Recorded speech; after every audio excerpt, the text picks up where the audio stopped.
How's it going, everyone? It's Harvey from Weather Sponge 1000, and in this video we're going to take a look at two tropical disturbances that are currently in the Atlantic, and we'll determine if they have the possibility of developing into Tropical Storm Karl and Tropical Storm Julia in the main developed region and potentially impact the Caribbean in the near future. But before I begin, make sure to subscribe if you want to see more weather content. So let's take a look now at Invest 91L, which is just to the east of the Caribbean at this time, and we do see some convection going on right around this area, but we do see that most of the thunder shower activity is very scattered. There isn't really a very well organized area where all that convection is converging towards, as right now this doesn't really have a very well-defined center of circulation where we're seeing a lot of thunderstorm activity. And however, that could change because conditions will be relatively comfortable as this heads further westward for this to enhance its convective activity. And the wind shear is very light. We do see that there isn't really an area where the clouds are drifting towards. We do have the outflow clouds just to the north of the thunderstorm activity moving to the north as a result of an upper level low that's just to the north of it, but it isn't really disrupting these thunderstorms further southward, as for the most part the wind shear is light over this tropical disturbance, and there isn't a lot of dry air either, which would inhibit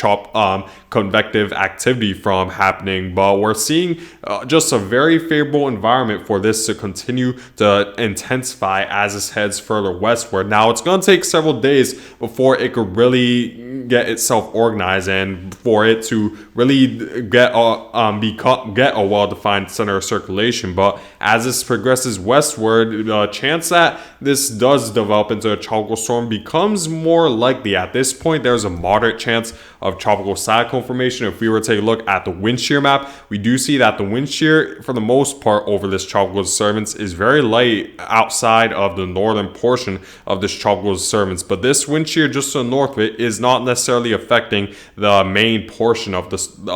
disturbance where all that thunderstorm activity is happening. So as a result, this will have a pretty open area for it to organize, and there won't be a lot of stable air either, which is definitely a concern because that could definitely enhance the chance that this does develop into a tropical cyclone. However, the key thing as this heads further westward will be the land interaction, because and also its trajectory, which kind of goes hand in hand with the land interaction, because if this moves a little bit further southward, there's a possibility that the low level center associated with the tropical disturbance, or Invest 91L, will move over land over Venezuela and Colombia for this not to have a high possibility of developing. And if we were to take a look at what the European model is forecasting, we see that this tropical disturbance maintains a decent level of moisture as it heads further westward. There isn't a lot of dry air that's entraining the center of where the thunderstorm activity is happening, so it is in a relatively favorable environment. But we do see that the area of thunderstorm activity is very broad, and that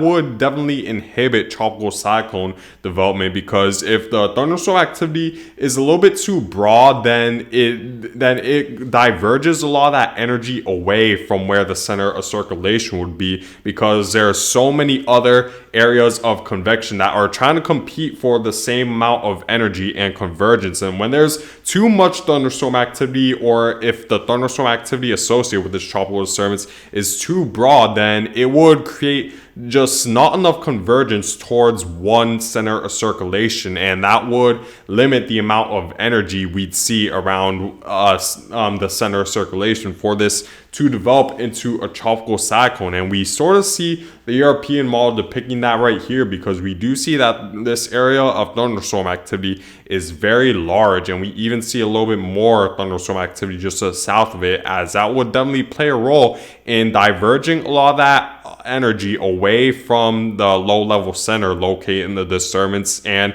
more so would converge it further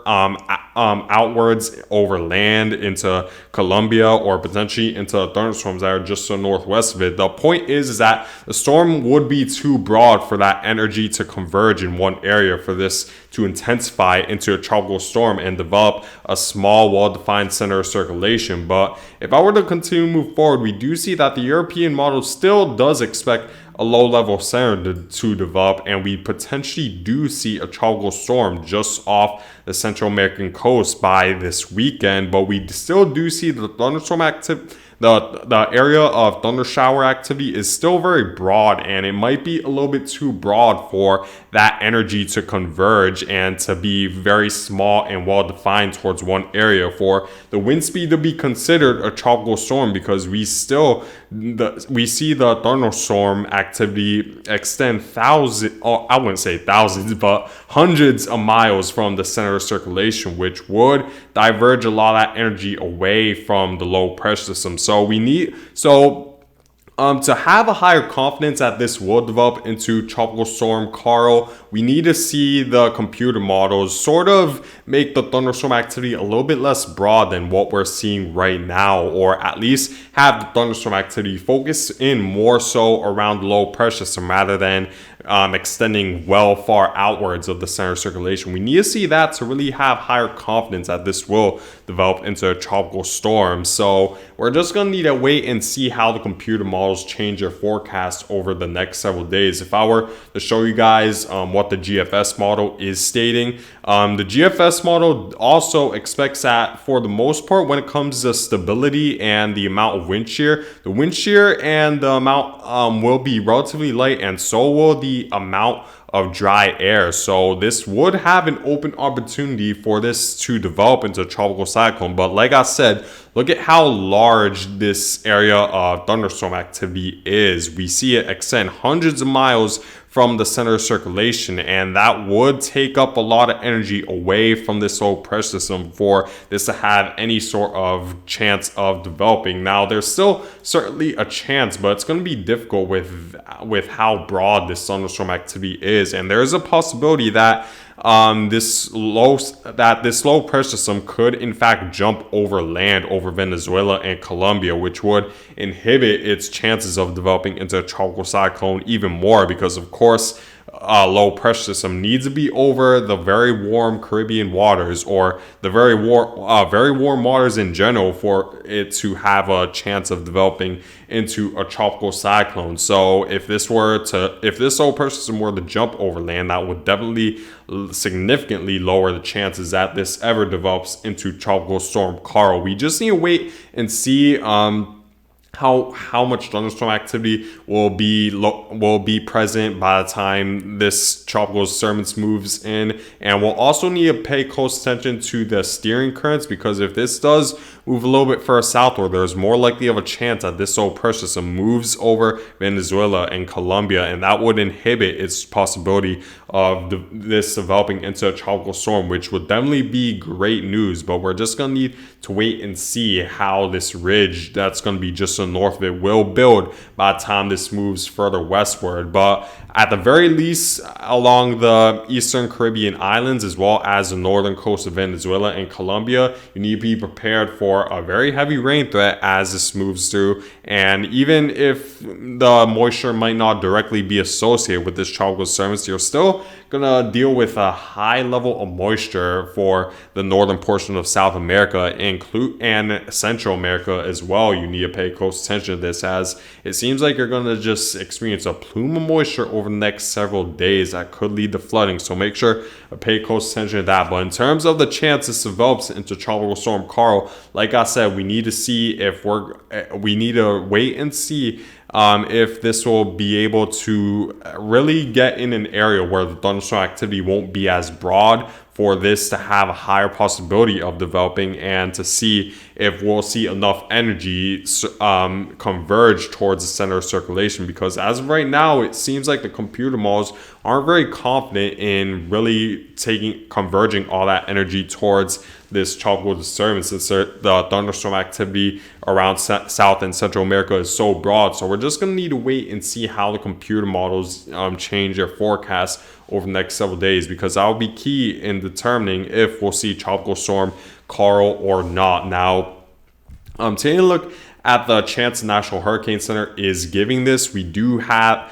see that there's a medium chance that this develops over the next 5 days, a 40% chance as it heads further westward. Like I said, we need to see how broad the thunderstorm activity will be, but if this does develop into a tropical storm, you definitely need to pay close attention along the Central American coast, because it seems like it's going to head directly towards your area, and potentially even the Caribbean islands might need to pay close attention, especially if this does take the northern side of that track, which could be possible if this ridge is not as strong as anticipated. So we're just going to need to wait and see for updates from the computer models regarding this disturbance as this heads further westward, because right now it's around a 50-50 shot that this develops. Now let's move on to our next tropical disturbance, which will likely develop into Tropical Storm Julia within the near future, where we do have a 30% chance within the next 2 days, which is a low chance, but we do see a chance significantly rises as this continues to head further northwestward. Now, taking a look at the Ensemble members for Invest 91L first, we do see that the European model and the GFS model do expect this. Most of the Ensemble members do expect that this will remain as maybe a weak tropical storm at the most, but we do see some of the Ensemble members wanting to take this northward close to the Caribbean islands and strengthen it quite a bit. Now, I wouldn't put that much trust into these few Ensemble members, but you never know when it comes to tropical cyclones, as they could definitely be unpredictable. And since we do have more than one Ensemble member associated with the GFS model, why don't you take us a little bit further northward? It's at least something to be aware of when it comes to that possibility where this could move northward to where it could impact Puerto Rico and the Dominican Republic, which is the last thing you guys want to experience, especially since you guys just experienced Hurricane Fiona very recently. So but we're just going to need to be aware of that possibility this moves further northward. But at this point, the most likely scenario is that this will move just to the south of the Caribbean islands, but could be a problem for Venezuela, Colombia, and Central America in the future. Now, moving on to our next disturbance, we're taking a look at, like I said, which will likely develop into Tropical Storm Julia. Here it is right now, and we do see the area of thunderstorm activity is very broad at this point, but the computer models expect that this blob of thunderstorm activity will eventually develop a low-level center for this to eventually develop into Tropical Storm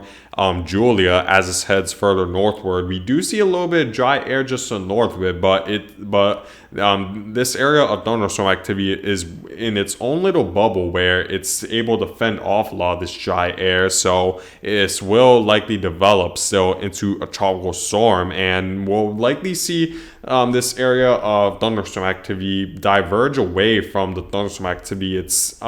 that's just to the west of it and move northward and become its own independent tropical cyclone. But the good news is that this will likely move out to sea and not really impact much of anybody, because of course when we see a tropical cyclone move this far north, it's very rare that it really impacts much of anybody on land, which is certainly good news that this will likely not really impact anyone. So it might not be much of a worry for anyone in the very near future. Now, taking a look at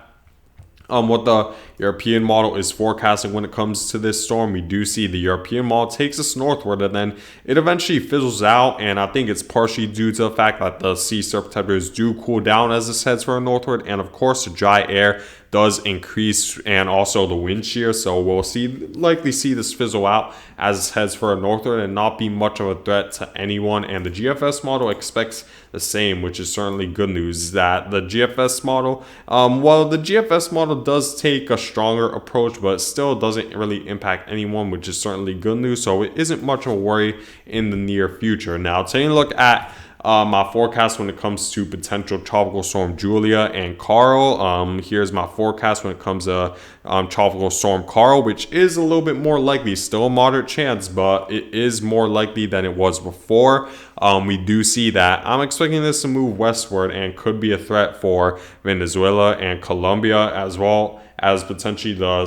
Caribbean islands, especially the southern part where you could get brushed by a potential tropical storm. So it's definitely something to pay close attention to, especially if you live along Central American coast as well, because it's looks like it's going to head straight to you guys, and that could be a problem even if this doesn't develop into a tropical storm due to flooding. So make sure to at least pay close attention to this, and I'll keep you guys updated if there's any more updates with the forecast. But anyways, guys, I thank you guys for watching. Make sure to subscribe if you want to see more weather content. I hope you guys have a great day.